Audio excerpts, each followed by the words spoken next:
Assalamualaikum warahmatullahi wabarakatuh.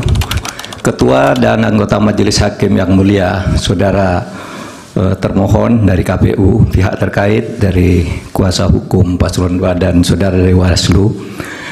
Dalam perjalanannya yang mulia, MK Indonesia pernah memberi warna progresif bagi perkembangan hukum konstitusi di Indonesia dan pernah dinilai sebagai lembaga penegak hukum yang sangat kredibel.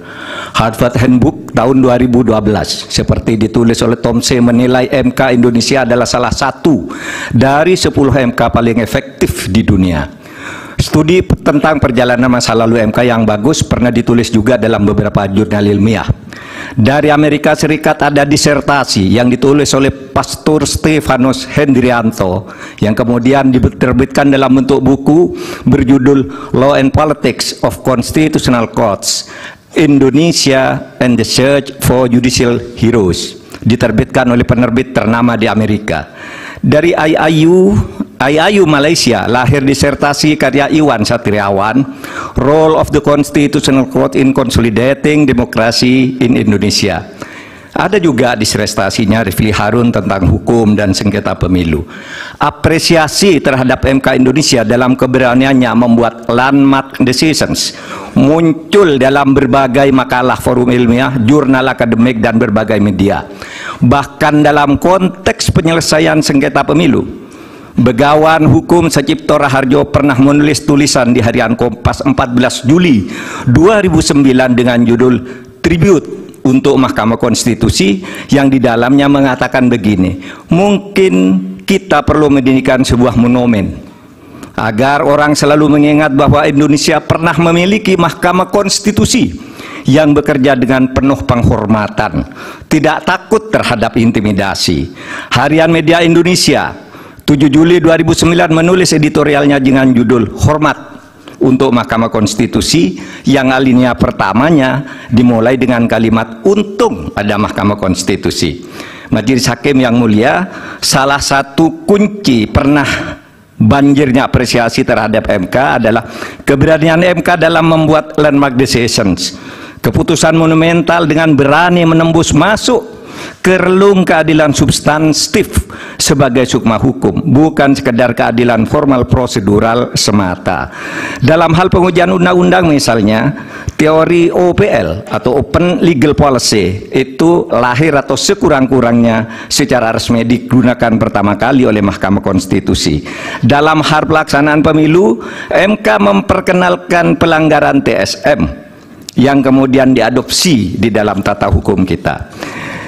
Mahaguru Hukum Tata Negara Profesor Yusril Iza Mahendra saat ikut menjadi ahli pada sengketa hasil pemilu 2014 dan bersaksi di MK pada tanggal 15 Juli mengatakan bahwa penilaian atas proses pemilu yang bukan hanya pada angka harus dilakukan oleh MK.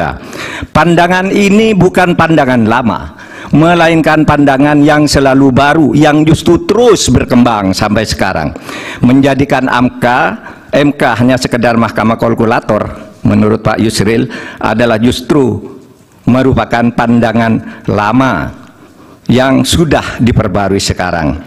Di berbagai negara judicial activism banyak dilakukan oleh Mahkamah Konstitusi maupun Mahkamah Agung.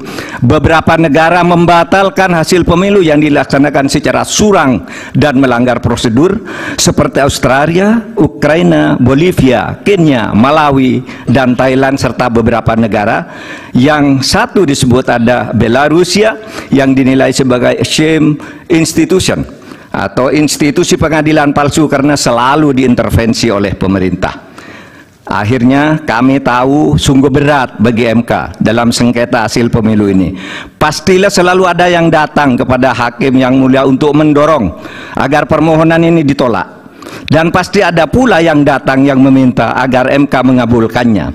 Yang datang mendorong dan meminta itu tentu tidak harus orang atau institusi, melainkan bisikan hati nurani yang datang bergantian di dada para hakim, yaitu bisikan yang selalu terjadi antara ammaroh dan mutmainnah. Saya memaklumi tidak mudah bagi para hakim untuk menyelesaikan perang batin ini dengan baik, tetapi akhirnya Kami berharap MK mengambil langkah penting untuk menyelamatkan masa depan demokrasi dan hukum di Indonesia. Jangan sampai timbul persepsi bahkan kebiasaan bahwa pemilu hanya bisa dimenangkan oleh yang punya kekuasaan atau yang dekat dengan kekuasaan dan mempunyai uang berlimpah. Jika ini dibiarkan terjadi, berarti keberadaan kita menjadi mundur.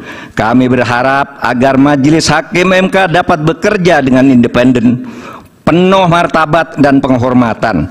Bagi kami yang penting bukan siapa yang menang, siapa yang kalah. Bagi kami, masalah ini adalah beyond election, melainkan harus merupakan edukasi kepada bangsa ini untuk menyelamatkan masa depan Indonesia dengan peradaban yang lebih maju melalui antara lain berhukum dengan elemen dasar sukmanya, yaitu keadilan substantif, moral, dan etika. Terima kasih Yang Mulia. Assalamualaikum warahmatullahi wabarakatuh. Waalaikumsalam.